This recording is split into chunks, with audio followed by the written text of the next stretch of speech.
And you crack on. I was just about to open with good morning, but technically now it's afternoon.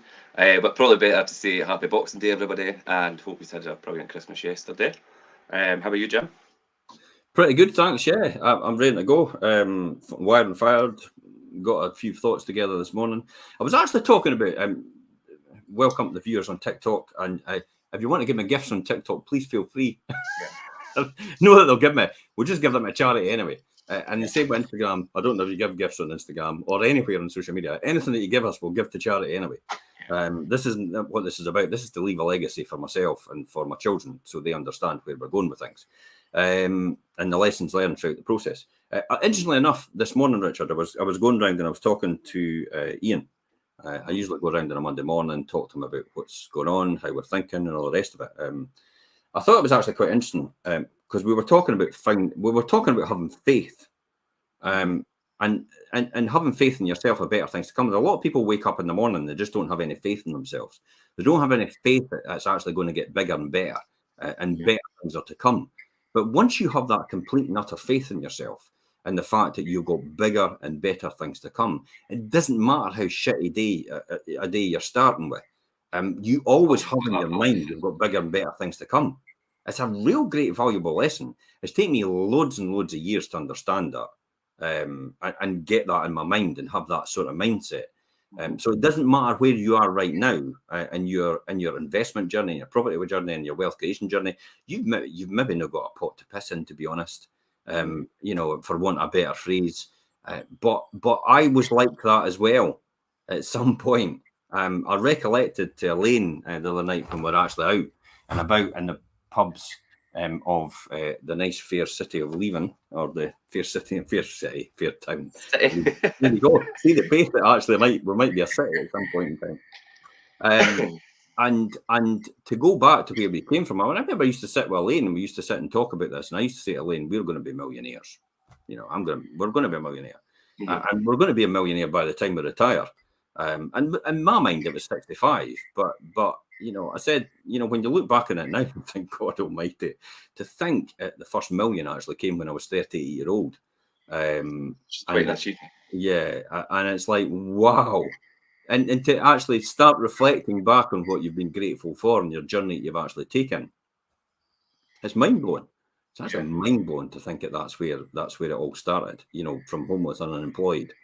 And that, for want of a better phrase, that meteoric rise of where the wealth came from. But I have to go back to having the faith and the belief in yourself. And I had that complete faith. And most people I used to tell most people this. We've talked about this before. I used to tell most people this, that I will be a millionaire one day. I definitely know that. And some people went, I believe you, Jim. Definitely. And you have that mindset and you have that determination. And I could see that in you. And other people just dismissed me and thought, pipe dream. And that's where their belief is, you see. That says a lot about them. So when you think that about someone else, you've got to then reflect on yourself and actually say to yourself, why am I actually thinking like that? Yeah. Why do I actually have a go at someone else? Why do I want to be like that with someone else? A lot of people will be in a position, maybe they're down in their luck, and maybe, like you say, they don't have a pot to piss in, and so it can be really hard to change your mindset and have the actual belief and faith in yourself.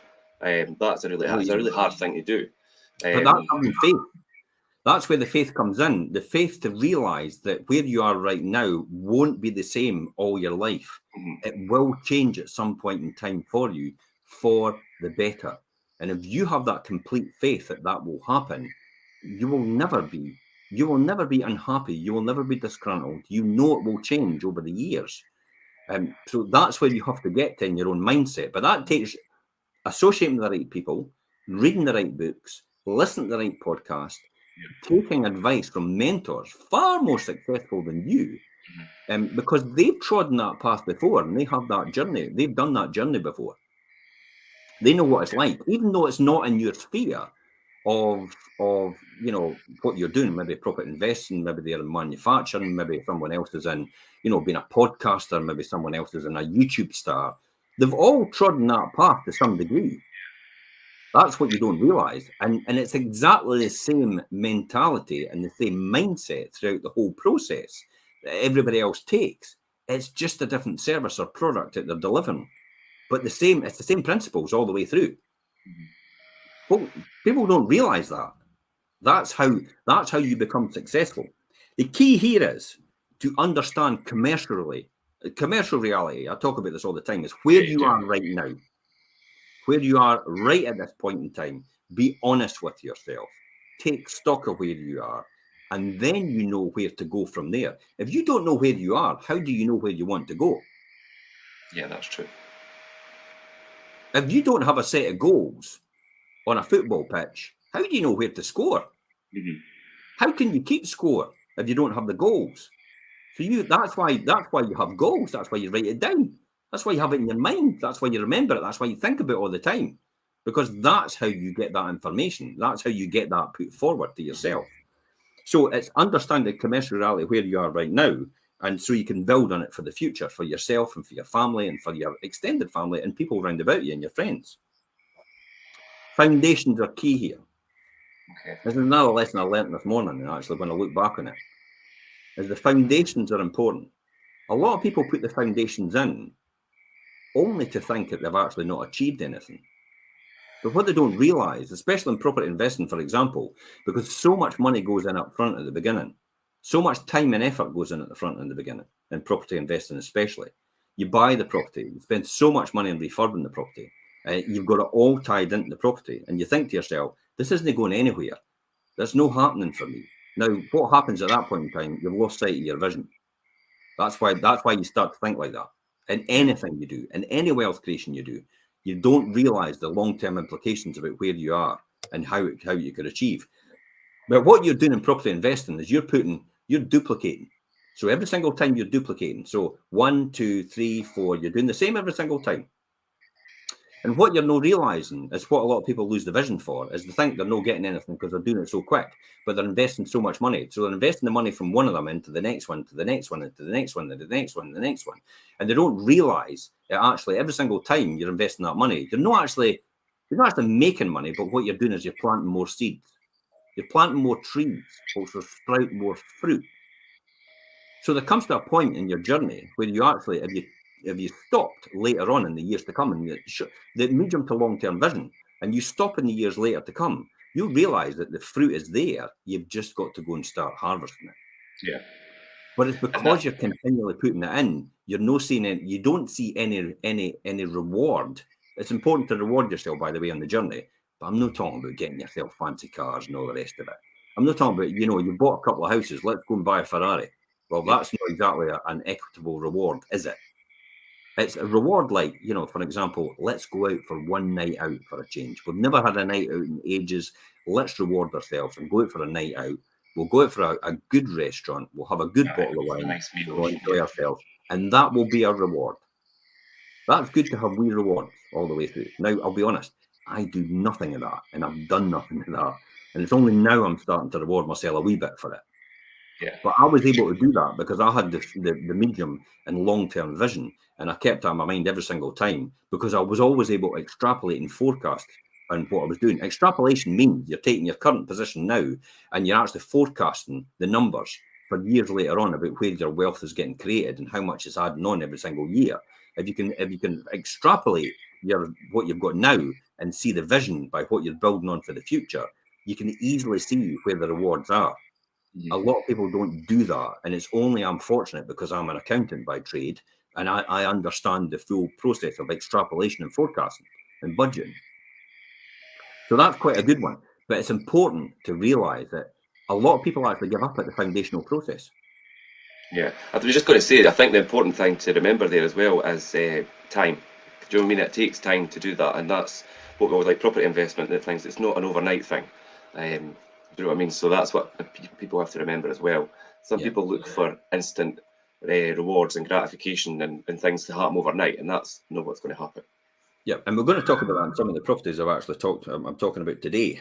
So the foundations, and I do see people giving up even now on the foundational process and actually not realising what they've got. And I'm like, oh, I'm happy to buy that. Yeah, it's like, because I've just realised that they've done all the work and built the foundations, and I'm about to reap all the rewards of what they've done. And they have no idea what's happened. When I'm sitting saying to them, I wouldn't be selling them now. I'd be holding tight. No, I've just had enough. It's like, my God.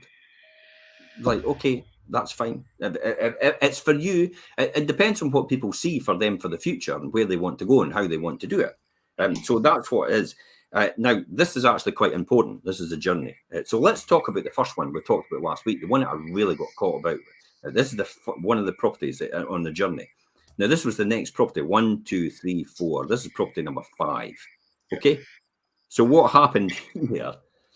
Jeez, I thought I had the Midas touch at that point in time. I thought everything I touched turned to gold, especially where I was at that point in time and how everything was growing so quick and how I was getting all these opportunities. And I, for once in my life, forgot about my due diligence. I forgot to look at the surveyor's report. At that time, you did get a Scheme 1 surveyor's report, and they came in and they said certain things. And I thought, nah, I'm getting this property for the best part of... Now, I think I actually bought this property for 10 grand. So what, is this a one-bedroom? One-bedroom flat, bought for 10 grand. It was a repossession. I bought for 10 grand. I could not believe it. Unbelievable when you think about it, a one-bedroom flat for 10 grand. But I realised I could actually get, at that time, £280 a month for that. £280 a month for a 10 grand property. It needed a bit of work done in it because it was a bit tired. It had single glazing, it had an older kitchen, it had a, no very fantastic shower room. It was right off the living room. It wasn't my greatest thing, but you couldn't get a hallway in between. So basically, you're going, I'm going to the toilet while everybody's sitting in the living room. it's like that's no something you really want anybody to hear while you're there. So I did put double doors in between. Right. So I put a wee bit in between, and I moved it back a bit to put double doors, so you didn't actually hear anything that was happening in the toilet. And it literally had the bedroom of the toilet of the living room as well. But I tell you what, the kitchen was off the back, and that's where you go in, and it was a ground floor flat. And I thought, for 10 grand, even if you get 250 quid or 200 quid a month for that, that's a winner.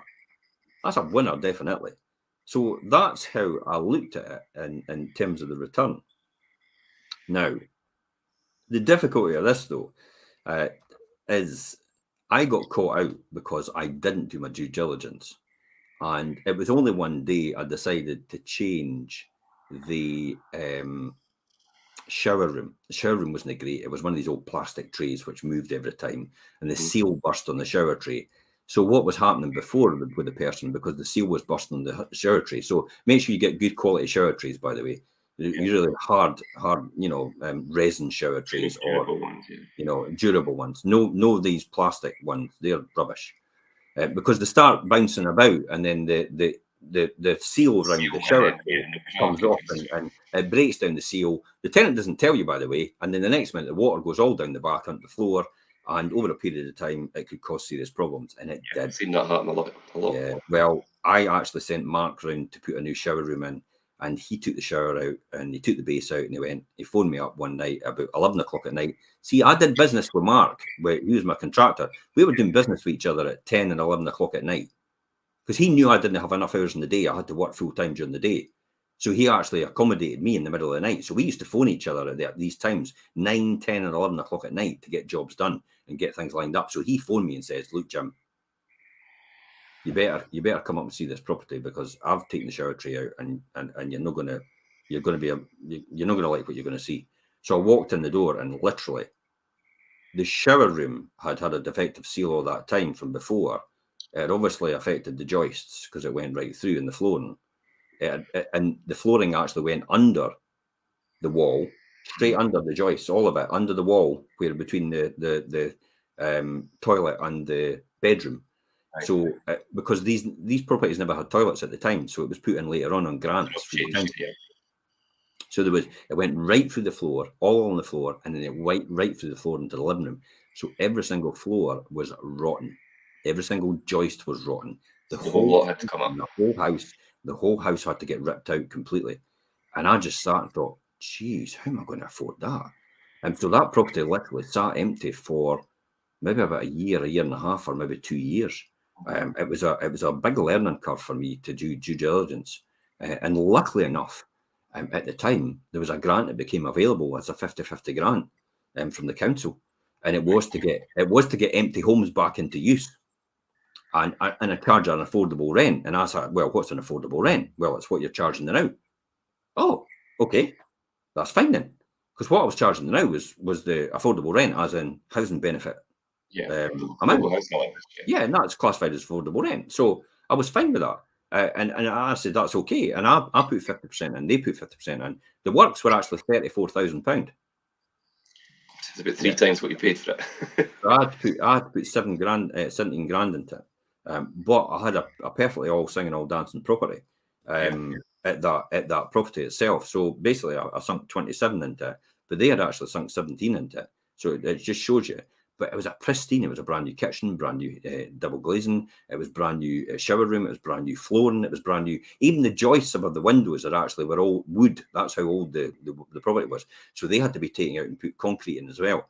So so that then got me to that stage where I'd sunk maybe about 27,000 into it.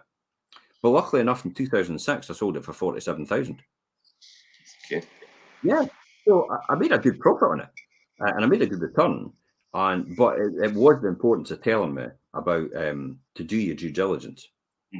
I mean, that all worked out for you in the end, but it could have been it was a costly mistake initially. Well, what was the worst that could happen, Richard? I continued to rent it, and I didn't sell it. You know, the money was there for taking when the meteoric rise in property prices. So there was no point. I mean, within a period of 8 years, it had actually from the 10 grand I bought it for, it had effectively tripled in value. So it made sense actually for me to exit at that point in time and get rid of that property, because I never really liked it in the first place. But because we got a grant towards it, it made sense to do it.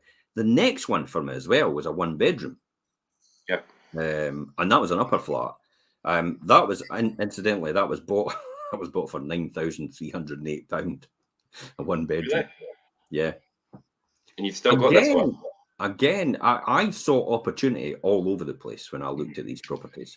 I saw that I had the vision and the foresight to see what was going to happen next in these areas.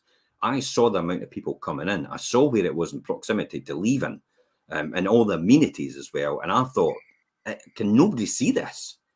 And this is the thing about trusting your own, what you believe that you see yourself. You have to do that. Even though the reason somebody has to come first, you've got to realize that. And a lot of people actually think, no, how's nobody else? It's going to be me. Yeah, how's no one else seen this? How would no one else see what I can see? But do you think Elon Musk said that to himself?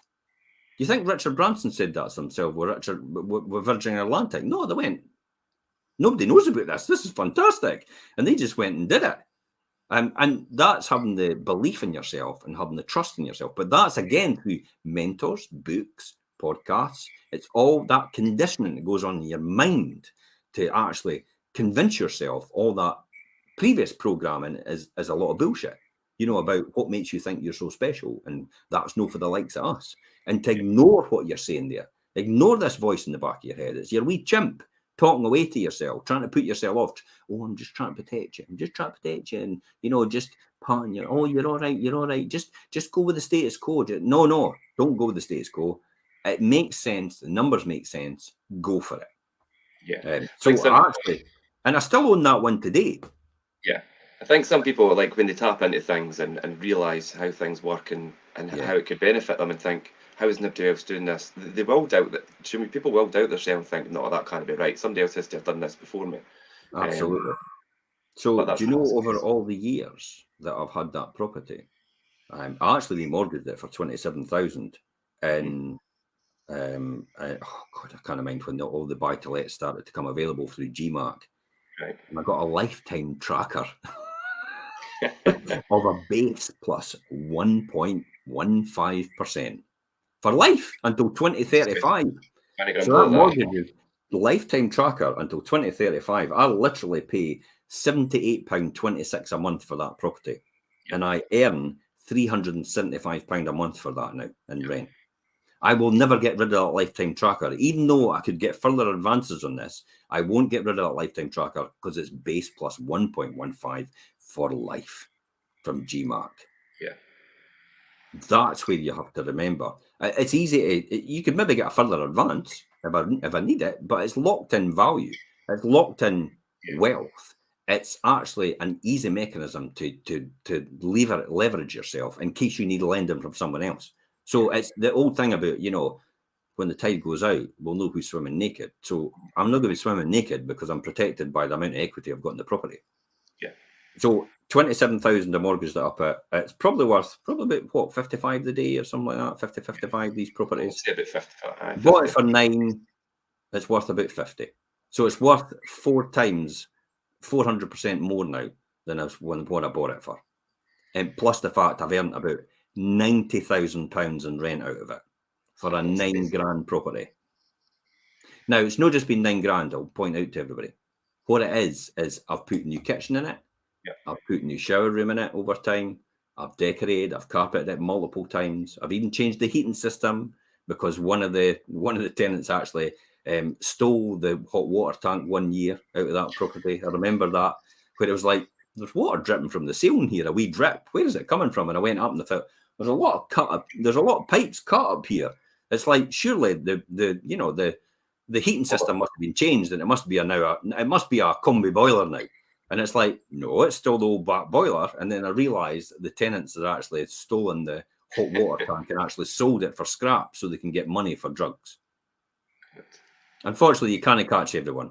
William and his brother aren't with us anymore, unfortunately. They're possibly in jail. But they'll never ever get a house from ever again. It's the lessons you learn on the way, and how to screen people out, and that's one of the processes. But it just shows you, the lifetime trackers, the return on investment, the not chopping down the tree that bears the fruit, and the continual investment in your stock to make sure it's continually improved. Because again, single glazed, when we first started, it didn't have fantastic wiring at the time. It was compliant. It didn't have it had a back boiler at the time, but it's now got a proper boiler.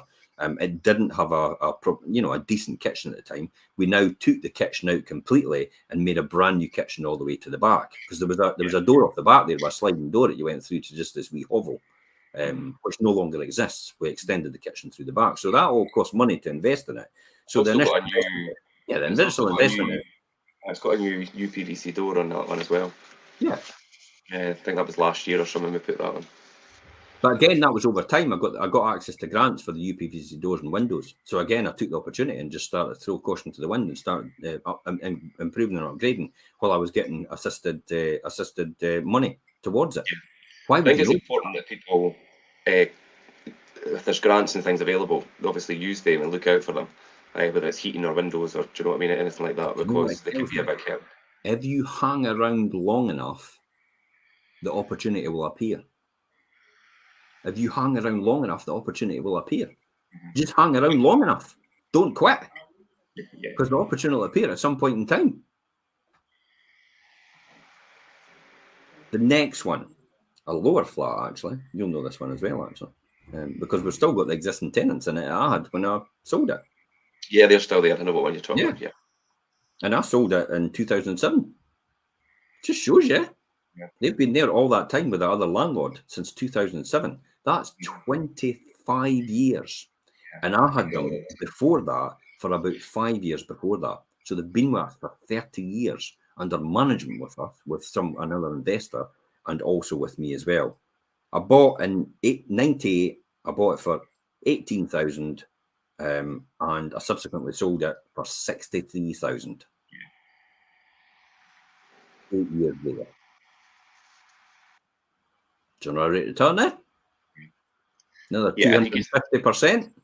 You could see, obviously, in that instance, why you chose to sell that one.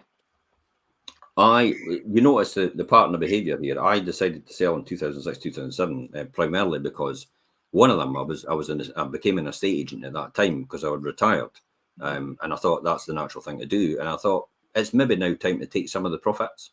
And luckily enough, I did, because it allowed me to buy a place in Spain. It allowed me to upgrade to my existing house.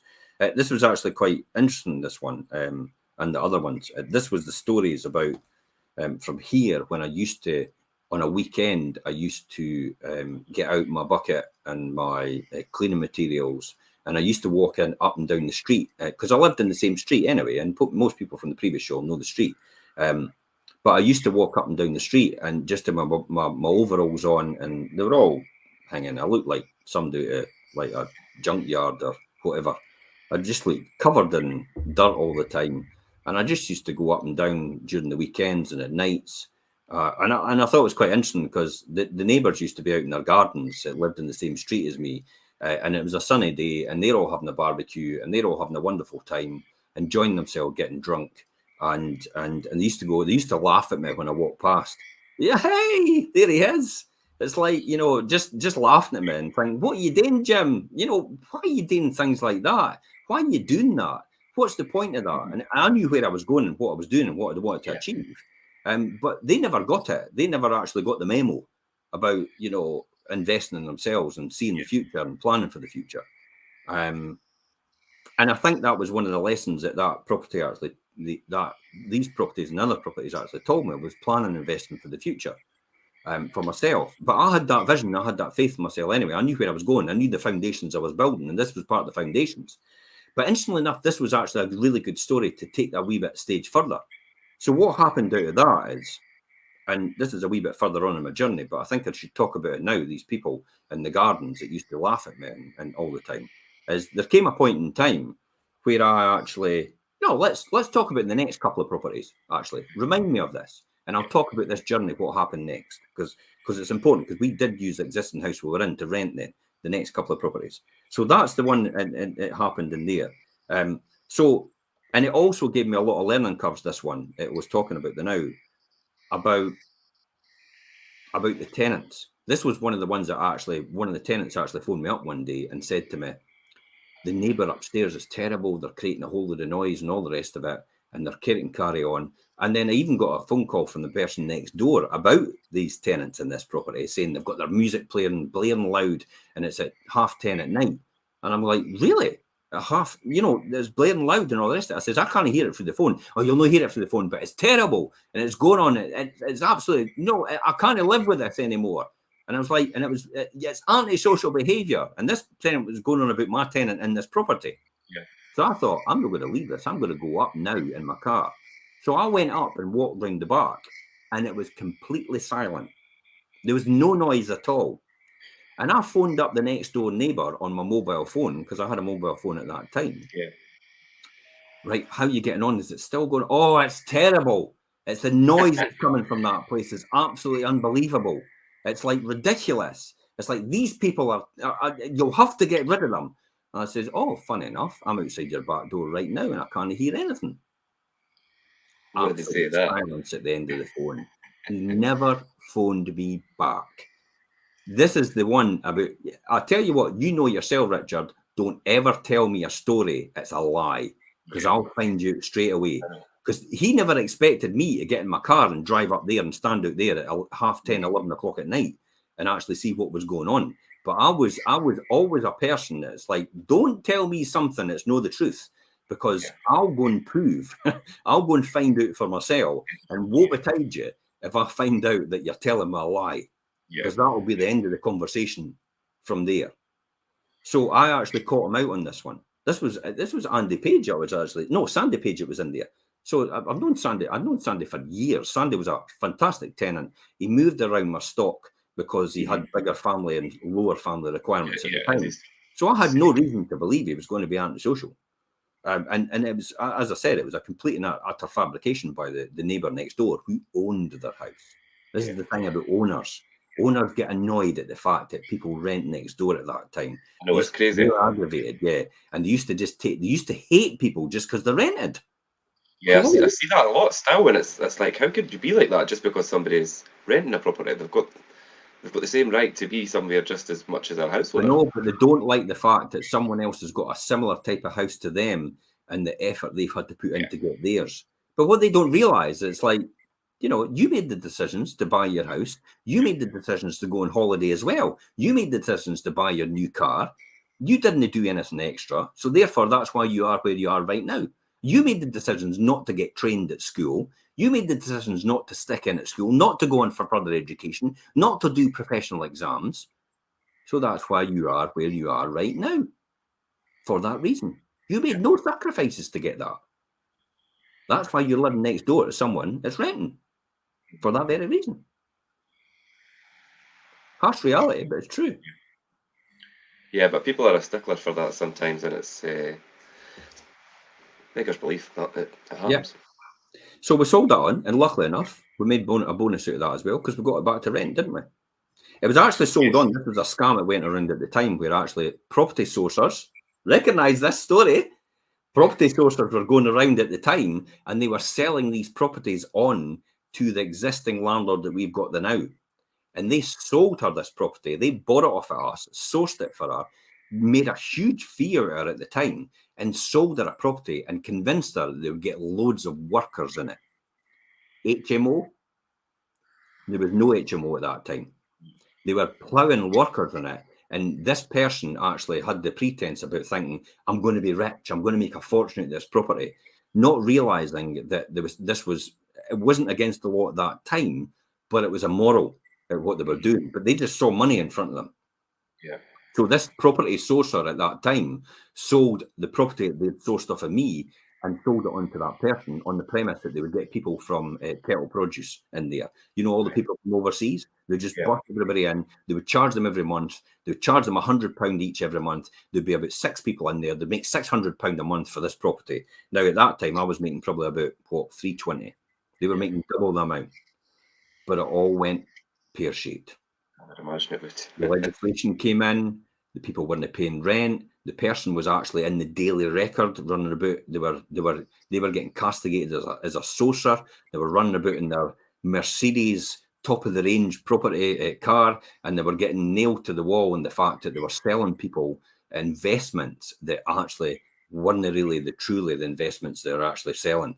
And this was this, we'll fill them with loads of workers. So it all went pear-shaped, and she came back to us, and we actually still rent it today for that reason. Yeah, we've still got that one, yeah. And we still give her advice, on what she should be doing with it and how she should be using it. But she was stuck with it for years because it was negative equity, and she couldn't do anything with it. So that was a real good lesson in terms of that one. The next one, actually, 2-bedroom ground floor, believe it or not, was the same scenario. Again, sold by the same property sourcer to this landlord.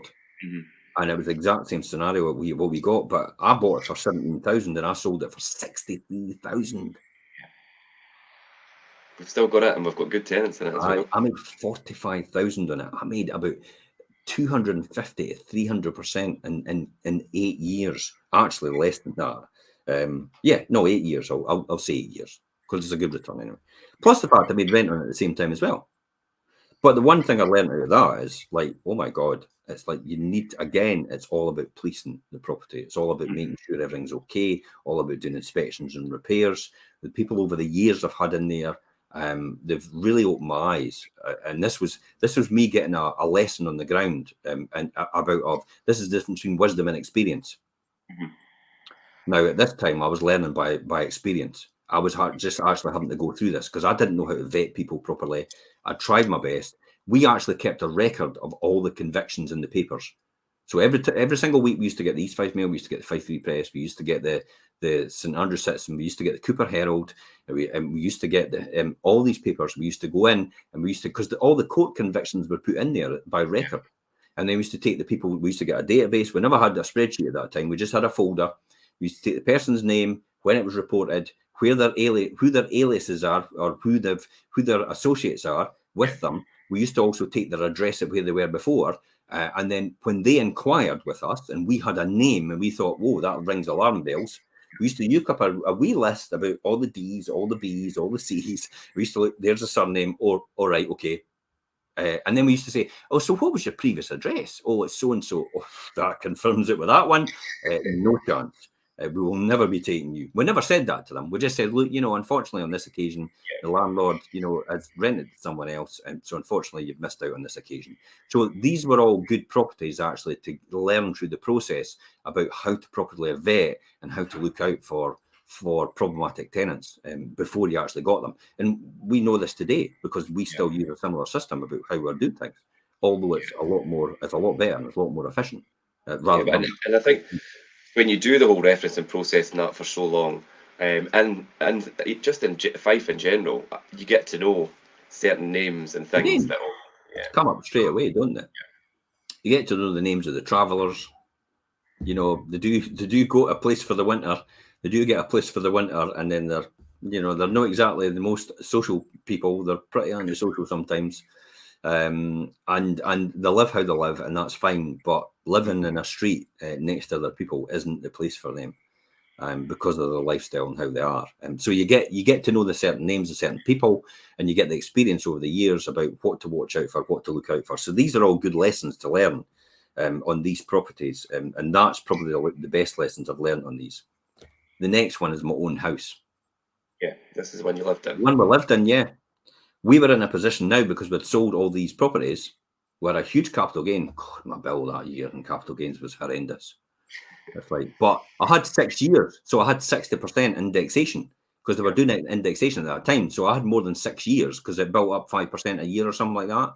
So I had 60% indexation on my capital gains, and then you were getting the allowance as well, the personal allowance. So Elaine and I was able to use this to our advantage, and so it made absolute sense to do that. But the capital gains bills these years were pretty horrendous in that time. But that allowed us to look at moving.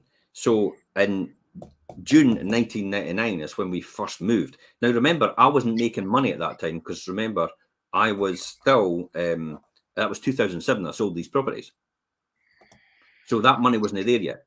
That was to allow for my next move. But that still allowed me to move. Now the 163, the one that I'm in, the one that I had, that we lived in. Let me just recap on that. That was the property that we moved into that everybody took up on. Oh, you're moving in there? Yeah. Are you daft? And it's like, but that's the one that set us free because it was a far better property, but it was half the price of what we lived in before. But now It's a decent size property as well. It's not like it's the great advantage of this one though is the very fact that you now get principal private residence relief. You also get an indexation relief at the end as well because you lived in it previously. There's still, it's not that great advantageous now in tax advantages, but you still get some, you get an allowance at the end because you lived in it previously if you rent the house and then sell it. I'd never had any intention of selling. I still own it today. Yeah. But we bought that for 27,000, and today it's probably worth round about what, maybe 60 now. They're about 60 you're getting for them. Yeah, so doubled in value. And that's decent. But more importantly, the rent I've actually earned over all these years has been in excess of over £100,000 in rent. Over £100,000 in rent for a property I bought for 27,000. Yeah. Wow. Yeah, and it continues to perform well. Today, and that's one of the ones I've got on a fixed rate today of 4.191%, 5-year deal. So that's one of these ones, and that was so the mortgage for that is £218, and we're getting 475 for it. It's all right. Yeah. And just so like people are aware, you're saying you've got the 475, and I think I know the local housing allowance now is 473, so it's still in line with the local housing allowance. If you change that to a 3-bed, you know yourself that front room could be a 3-bed. Yeah. And I've had it as a 3-bed before, and I've actually got 550 to 600 of it. At one point in time, I was getting 750 of it every month. That's how much. £9,000 a year in rent for a property that I bought for 27,000. That's a good return. If you wait long enough, the rules will change to accommodate. There'll be, it's just waiting for the opportunity to that happen. I can't impress that as any more on people. If you wait long enough, the opportunity will appear. You've just got to hang around long enough. It's like you mentioned, it's the delayed gratification. It is. It's the farm I made. I had no intention of ever spending any of this money. I was still working at this time as well in 1999, and I was using my salary when we moved. So we lived on my salary. We never lived on any of our house's income. All that money went back into the property. I never even took out anything for being the letting agent. And people used to say, you should really take out something as a normal letting agent and live on that as well. I was like, oh hell. It's like, I want this to be an investment vehicle. I don't want it to be an income vehicle just now. I want it to be an investment vehicle where it multiplies and compounds in wealth over time. See how I see the bigger picture?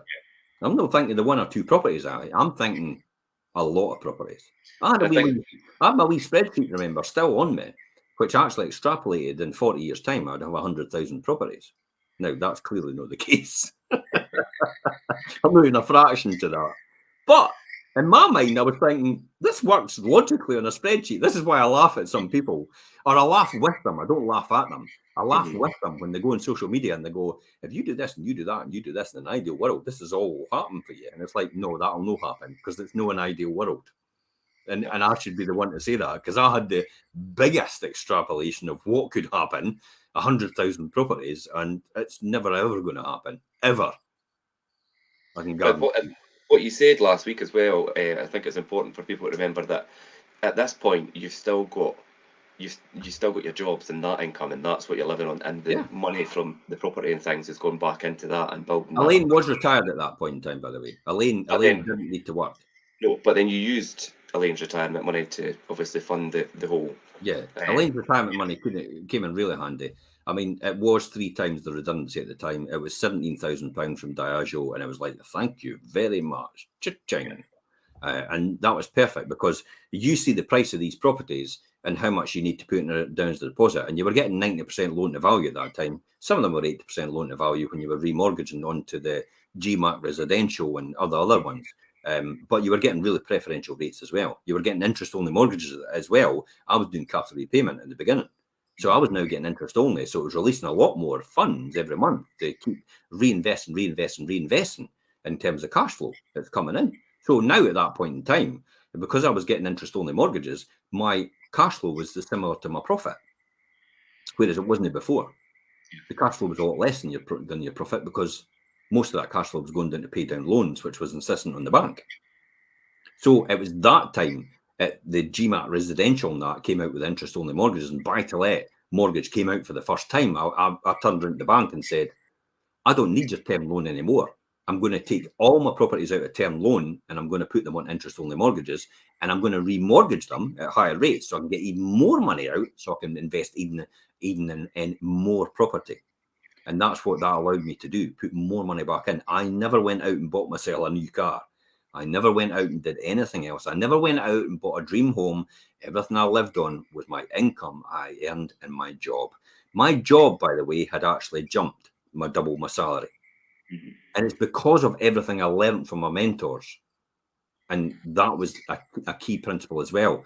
And my double my salary allowed me then for Elaine to retire because I was getting the dual income.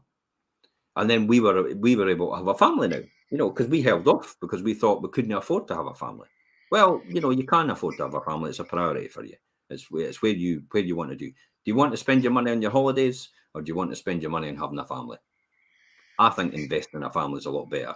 I keep speaking to Ian this every single Monday morning, and I keep saying to Ian every single Monday morning, I tell you what, when you get to 40 or 50, you've got to be hell of a lonely without a family. Yeah. It's pretty depressing, and I do see it in people right now round about me. Do not, and have chosen not to have children. I've actually, which is becoming a more common thing. Their life, it's pretty depressing. It's pretty depressing when you look at their life now. It's like you think they've got the world on they've got the world on a stick when they're younger, but later on in life they've got no one round about them at all. They've not really built that. They convince themselves they've got friends. Oh, I've got friends. It's like, no, you've not really. It's like you've got people, but they're all away now because they've got families and they're enjoying their family. So therefore, you're on your own. Yeah. So this is why it's important to have your family and your network and actually realize that we are here to have children. By the way, it's like that's a human basic instinct. Humans. I don't care what anybody says out there. Human basic instinct, a basic animal instinct level. We are here to procreate on Earth. That's the reality. People can choose not to have families. That's your choice. But you'll be a hell of a lonely when you get to your 40s and your 50s. I'll guarantee you that. Even in your 60s, you'll be like looking back and thinking, geez. And I only know that because the people I know are like that right now, as I said. But it's a choice. It's a personal choice for everybody. I just know I made the right decision for me. So that was the next one. And from my own personal house, as I said, tax advantages, what we did. We used it for what we used it at the time. That's another way somebody can start off and buy to let for the first time. They can start off and buy to let for the first time. They can buy a property to live in, and then eventually, with the prospect because they've got the numbers right in the beginning, is then they just release the funds from it and then go and buy a house for themselves again and actually rent that property. Yeah. That's a way to do it, because that's effectively what we did. I don't think in the beginning, with the ones that I had one in Durward Street, which I had my very first flat. I don't think I would have been able to do it with that, because we needed the money to go and buy the next house. And I don't think the next house at Canarchy would have been able to do that either. But I do think this was the right numbers to make that work. And I'm thinking there's no question mark there, because I've still got that today and it works. And it still earns money, it still makes my return. So why would I not want to do that? And it still appreciates in value. Flats and apartments, by the way, have been the big appreciators in the next 2 or 3 years. Yeah, you said that a few times, and I've noticed over the last year how things have changed, because we had a period there where houses and things were becoming popular, but flats are definitely on the up. Yeah. Now, these properties I'm buying right now, I could never.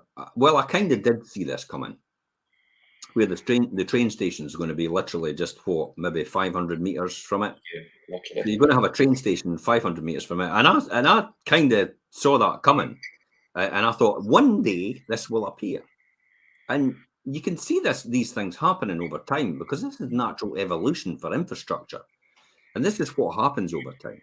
You can see it where as well, and the signs of a thriving local economy is when McDonald's, KFC, Pizza Hut, all these different Burger King, they decide to open in your area. They've done all the homework. They've done all the demographics. They've done the projections on how this place will grow in population. They know exactly what's going to happen next. And it's a real good sign for looking at where the market will be. Yeah, it's good indicators to tell you the right information, because they've done it all. They are multi-billion-dollar industries. You're getting free information, tactical information, and right on the ground by what they've done and what they're investing for that reason. Now, admittedly, you can say some McDonald's have actually closed, but the numbers are there, and they've only closed because they're probably no great at their service. Maybe the people that are in there, that's why they've maybe lost the franchise, and it's no harm for them. So they're good indicators as well to look for when you're actually looking at a local economy. Let's talk about the next one. 1 bedroom, upper. And this is the one you said. I know. What? Wait, I bought this in July 1999. I know all of your properties, and I'm like, do we have that one? You said before we came on here, do you have that one? Because I don't know that one. Do you must just never hear for the tenant. And you even had me doubting whether I had that one or not. I have that one. Is that one I've lost? Have I lost this one? Have I lost a property somewhere? I have dreams about that, believe it or not. Now and again, I have a dream that I actually come across a property that it's in my portfolio and I don't even know I had it. That's bizarre, isn't it? Yeah. But that's how that, see, I eat, sleep and breathe this. Mm-hmm. So you didn't actually realise that we had this one, and yet I've had it since 1999. Yeah, totally. I thought, do we have that one? And that's because the tenant is absolutely fantastic. Yeah, to look after themselves, we do the preventative maintenance. Mm. We've done all we needed to do. It's got a new kitchen. It's got a new heating system. It's all nice and sleek. It's got a new bathroom. I think I remember. I'm sure it's got a new bathroom, and so it's all perfectly. And the person that's in there loves it. And it's they're there, and that's the whole point. You need to keep these people sweet. Yeah. I bought this one for £10,086 in 1999. Currently, in the value today, it's probably around about 50,000. Yeah, the 50. So literally, that has gone up 400% in value since I bought it. Now, again, I've put bathroom in, I've put heating system in, I've put double glazing in. I've put a new kitchen in. See how I've reinvested over the years in my stock. So I maybe bought it for 10, but I've reinvested a lot of money in it. But the great advantage of doing this is if you invest in the property when the tenant's living in it and you're replacing like for like, it's an instant tax deduction. Yeah. Cha-ching. And it's also important. It doesn't go to capital appreciation. So because you're never going to sell, so you're never going to get that benefit back. So if you do it before, it's supposed to be capitalized. If you do it when the tenant lives in it, it can go right off the bottom line. And this is what I'm talking about being a tax efficient. And when you get to the end of the tax year, like you're in here and the end of the tax year is maybe March, start forecasting now where your tax is going to be, your bill, and then think and say to yourself, I'm needing to do some improvements now this year to bring my tax bill down. So I'm a lower rate payer, or maybe I don't even pay tax at all because it's covered by my personal allowance. Or, but at the end of the day, you'll still pay it the next year. But if you're a high rate payer, by doing improvements now, it brings you down to the lower rate. Therefore, if you push it to next year, you'll still pay the tax, but next year the taxes, you might not be a high rate payer. So you'll have avoided the higher rate banding by proper tax planning. Yeah. So that's another way to do this. Yeah. This is what this taught me over the years, and this is especially this property. This is the one on Christmas Day. Actually, one year I had to go out on Christmas Day and fix a leak on a radiator at 10 o'clock in the morning when the downstairs property actually says there's water coming into my house. I then appeared at the door Christmas morning. Okay, you see, this is the price you pay. Remember, there's a price you pay. You'll either pay the price now or you pay it later. At some point, you will pay the price. But I tell you what, the price now is a lot more than the bill from regret. Yeah, the bill for regret. We always talk about that, and it's important. So I was out on Christmas Day, and there were literally all their pals sitting around smoking, and I'm out fixing the radiator, trying to stop this from leaking downstairs. They had been sitting on the radiator and had fallen off the wall. That's how great they were. They were in there with all their pals sitting round about. And at some point in the time, this is so funny. I know what you're going to say. One of the guys actually turned round to me and said, "How's your day so far? How's your Christmas so far?" How's your Christmas, Jim? And I'm thinking, and I said to him, "What do you think my Christmas is like so far? I'm here doing this shit for you." And literally, because your pals have sat in the radiator at the window. I says, if you hadn't done that, I wouldn't be here. And he was very apologetic about it, and he got it. But that's a price you pay, and that was one of the stories I remember out of that. So it is about prevention. It is about getting the right tenant. It's about screening people out. But remember, this is all early day stuff to me. Yeah. In the very beginning. So that was one of the lessons it told me. I actually have this on a lifetime tracker again, base plus 1.15 to 2035. The mortgage is 27 grand.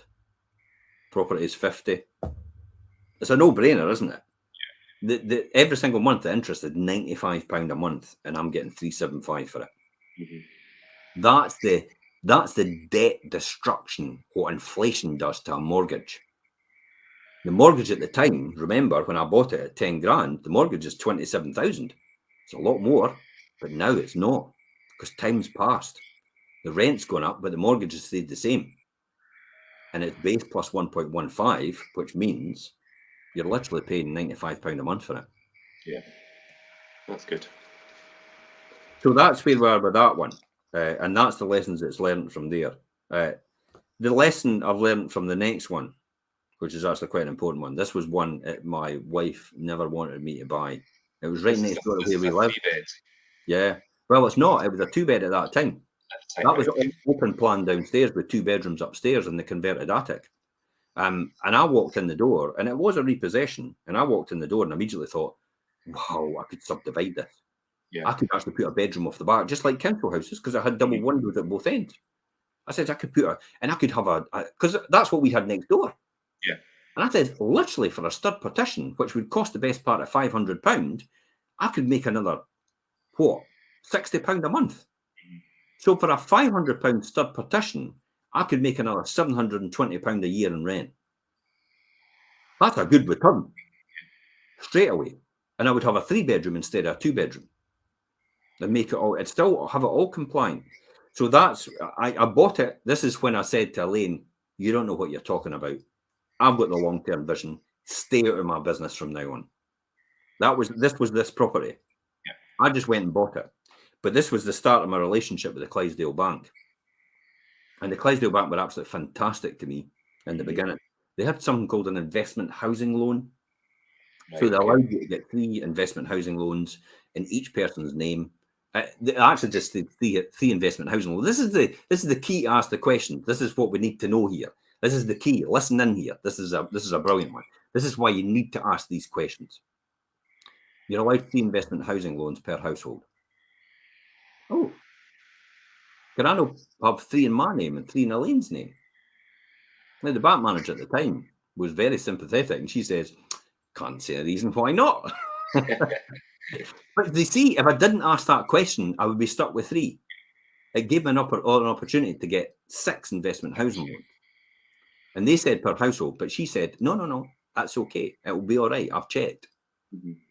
But she did something that she shouldn't have really done. But again, I asked the question. I says, is there any chance I could maybe get an overdraft so I could overdraft the deposits? Yeah. So she allowed me to get an overdraft to overdraft the deposits on the houses. Really? So I bought the houses with none of my own money. So it's But no I money down. wouldn't have got that if I hadn't asked the question. See, that's how it's important to I keep asking these questions every single time. They can only say no, but just be creative about what you're doing. So she said, yeah, that's no bother. I can give you the overdrafts. You can pay back the overdrafts over time, and then we can just have the investment housing loans as well. So I went out and I bought this property on investment housing loan, and I got the base. And literally, this I don't know what's happening here. These investment housing loans must be fixed term forever, because I've been charged the same amount of interest every single month, come hell or high water, regardless. So I must have a fixed rate for life, and it's 25 years on the same rate. I literally pay £139 a month for this every single month, and it rents for £450. Now, at times it was renting for £550, it was renting for £750. More than that, yeah. Yeah. So it just shows you every single month. And I bought that for £16,377. And literally today, if I put it on the open market, tarted it up, you'd probably get about 65 for it. Yeah. So it just shows you in that time as well how much it's valued. But I will not actually remortgage this because it's on a fantastic deal. I'm no bothered about it. Again, it gives me security and it gives me safety in the fact that I've got a huge amount of equity in case anything happens later on. Yeah. Now, this is actually what happened. Stupidly, she went on holiday, and someone else dealt with it. And then they phoned head office, and head office went, how is he getting overdraft on his deposits? how is this working? So I think she got her arse felt for it. If you know what that expression meant, and I was told quite blatantly, look, you're going to have to pay off these overdrafts. And I was fine with that because we had the money to do it. I was just using their money at the time because I thought there's a great opportunity there. But again, if you hang around long enough, there'll be somebody out there that will want to do that deal with you. There'll be somebody out there there'll be some bank out there that want to do that deal. I even see it coming through right now with the deal that I'm going through for a couple of million. You know, I've now got another bank saying, oh, well, remember it says we could do it in 5 years. Now we can do it in 10 years. Now we can do it on less of an interest rate. We can do it base plus 2.25 now instead of base plus 2.279. Oh. So are they coming back to you with this without even asking the questions? Without asking, desperate to get business, because now the market's dropping for them for borrowing, for lending. So therefore, they're looking at other people to lend to. Therefore, this is a big deal to them. So they're now coming back and saying, well, see that deal you've got, we could probably, and I'm not playing one off against the other. I'm just saying, look, I've got a deal already. It makes sense for me. But they're now coming back and saying, yeah, no, we can do it for better. So see how that happens if you hang around long enough. So that was the decision. I just bought that house. We went on with it, and we've never looked back from that. We still have that today, and it earns a lot of money for us for that reason. Now, I'm going to talk about one other at the end of this. For the people on Instagram, you know, when this is uploaded, the people on Instagram, I'm afraid, you know, this will be the end of it. Not for live. Instagram live still running, but this will be the 60 minutes. You can only do 60 minutes upload on Instagram. So this will be the end for Instagram right now. So bye-bye to the Instagram people. But I'm not sure if the live stays on Instagram or no. I've not checked if the live keeps running. Yeah, I don't know if the live actually stays though. Once you finish it, I think it. I don't think it does, no. Yeah, so it disappears. So if you're on Instagram right now, your quid's in, you're going to get some of the golden nuggets at this point in time, as If we you say upload later, goodbye. it'll stop. As we say goodbye to the folk upload. For the people that actually don't see it, you can actually just go to our YouTube channel, 5 Properties TV, and actually see this one. This is the final one I'm going to talk about next, and we'll talk about the other This is ones. an interesting one. So, Aye. yeah. This is the one. This is the one that we've got. Eh? Yeah. This is the thorn. Well, it's not really a thorn in my side, to be honest, Richard. This is an important lesson that's taught me of this. April 2000, the one that we spoke previously was bought in March 2000. Clydesdale Bank was now giving us funding for 6 houses. Next one was April 2000. I bought a 2-bedroom lower flat, and again, I'm sure it was a repossession. And I was in there like a rat up a drain pipe. As soon as I see these in there like a rat up a drain pipe, see if I can do a deal, get it done, get it off the market. So I got this for £17,347. You notice how I'm not really bothered about what happens to it at this point in time. Because the next story that comes out of that. Now, I had it rented for a lot of years and I was making a lot of money out of it. But lo and behold, in the last 4 years, what's happened to this one? Oh, I tell you what, I'll tell you a story out of this one. It taught me to keep my mouth shut.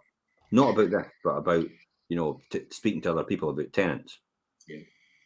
I had a tenant in there at one point in time, and I don't know if they were off their rocker or no. And I don't mean it like that. I mean, things that they were saying, I was like, nah, if you understand the expression, you're just a bit of a Walter Mitty. And a Walter Mitty, I mean, just pie in the sky, thinking about somebody on TikTok's going, somebody on TikTok's saying, WTF, this. It's like, hey, if you're watching on TikTok, you've probably missed the best investment journey ever. In terms of how to create wealth over a period of time. I'm just recording this on social media. You're getting an advantage on TikTok now. You're getting to see it live while I'm talking about it. About my journey to my first million. Anyway, the one I learned out of this is to keep my mouth shut when you're talking to other people about tenants. And it's a very important lesson, because I remember I put this guy into the property, and it was many years ago in the early 2000s. And he was a bit iffy, and I'm not really sure, but he was okay. He had a young child, and he had a partner as well, and they seemed reasonable. And I thought, he's going to look after this property, and that was fine. And then lo and behold, what the story was, I was speaking to someone else renting them a property, and they mentioned his name. And they said to me, when I was speaking to them, showing them around the property, oh, that's right. So-and-so's got his property up in, this street. And he mentioned the property I was talking about, they were in. And he said, I know him and all the rest of it. I goes, yeah, he just moved in 2 or 3 weeks back and all the rest of it. And I thought nothing of it. And then the next night, I get him on the phone to me saying there's some guy been at his window with a shotgun threatening him. And I'm like, he's talking rubbish. He's just trying to get a move here. He's just trying to get out of the area. Or get moved to another property. Or he's making up excuses. Or he's a bit doolally. Or a bit, like in the head. And then it transpired that the police arrested this guy and for having a shotgun, and it was the guy I was actually talking to. and I'd actually taken a deposit off him and a first month's rent to give him a house. Right. And lo and behold, it was like backpedal as quick as possible. Now, this guy was really nice to speak to, and he was a really good guy. You could see him, but he had actually been arrested for this, and he'd actually been known for this.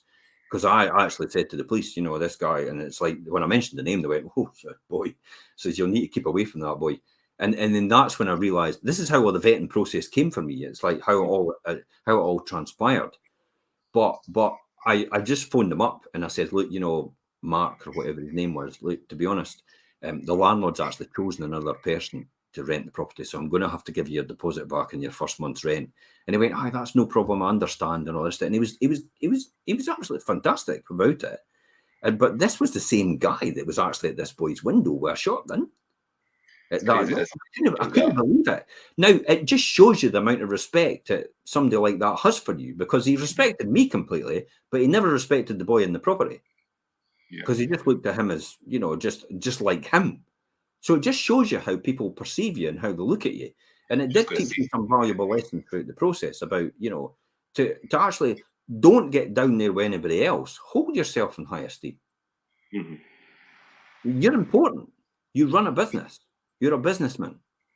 You're an investor as well. So think of yourself like that. Don't let other people, just because you came from somewhere else, and you know, you could remember that, but don't get yourself down there with it. That's probably the most important point.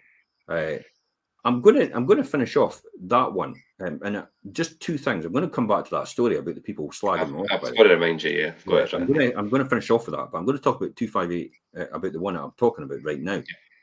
In the last 4 years, there's been a claim because the boy upstairs isn't going to repair his roof, and the water's pouring into my property.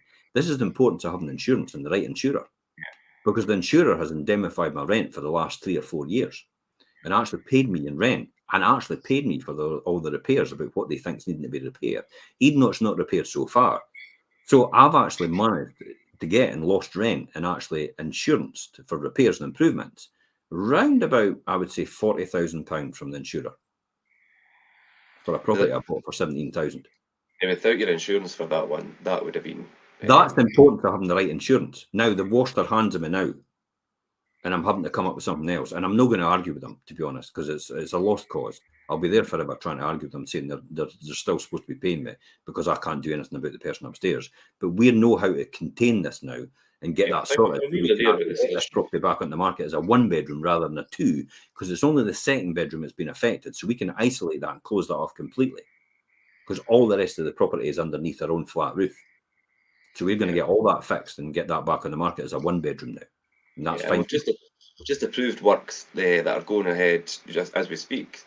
So hopefully in the new year we could get that one. And even rent as a 1-bedroom, my mortgage is 124 quid, 1-bedroom's 375, so still making a good income out of it. Still work, yeah. And we're no intent on selling it, so it's no big deal. And the mortgage is there for the next 15 years, so it's not a problem. Let's come back to talking about my journey. This is the metaphor, and I'm going to talk about what it is. So the people all are slagging me off when I'm basically, you know, making a mockery of me. I was putting all that investment. I was in my overalls. I was taking all my painting and decorating everywhere. I was fitting all my own bathrooms. I was doing all my own tiling, and I was learning all these things out of Reader's Digest. You know, they had a book instead of YouTube. Didn't have it at that time. You looked at the Reader's Digest book, and it told you how to do things. You know, how to tile, how to plumb, how to fix radiators, how to do general, just basic electrics. Yeah. That was still allowed at that time because it was a competent person. So you're able to change sockets and able to change light switches and that. That's why it's so important to stick in at physics, by the way, because it does teach about wiring.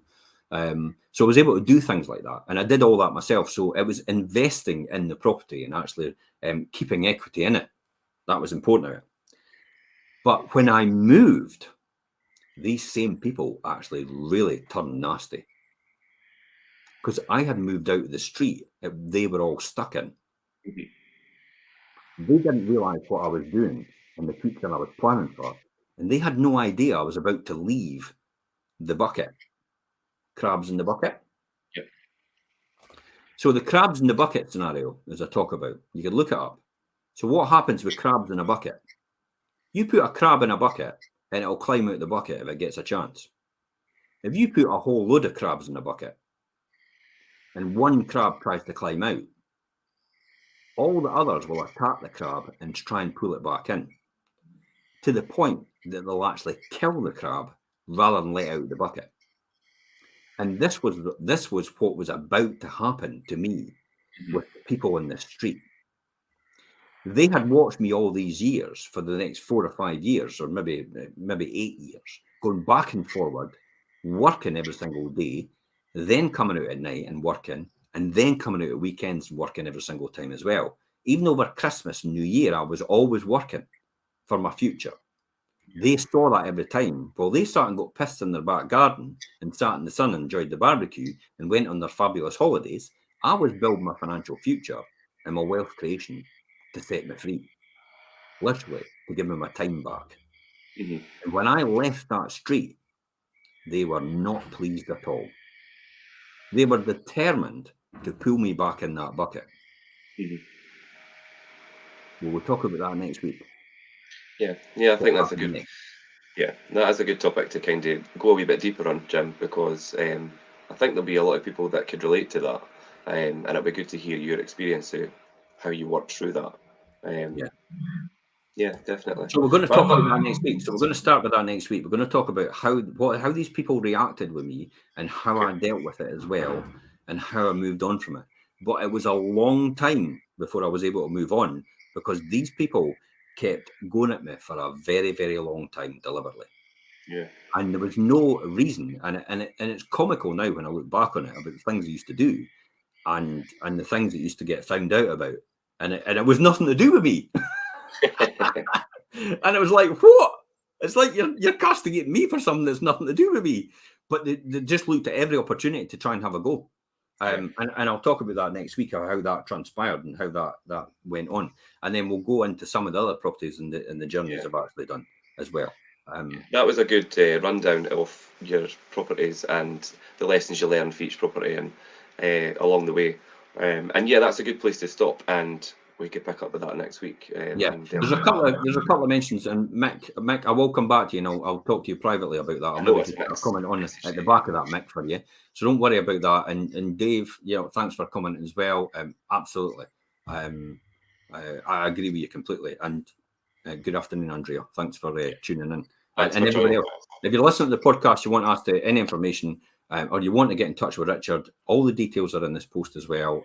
Or you can get in touch with us. You can message us direct as well. There's never a time that you can't get in touch with us, to be honest. We are at the end of a message. Phone's not the greatest way. Message. That's the easiest way to get in touch with us every single time. Quickest way to get in touch with people nowadays. And thanks for taking the time out today, Richard. Really appreciate that. I enjoyed that. And we will pick up again next week. We'll be back to 12:30 next week.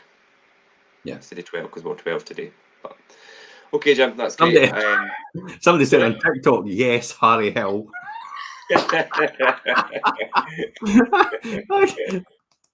Benny Hill. Right, okay, that's brilliant. Later, Thanks guys. for that, Bye-bye. Jim. See you later.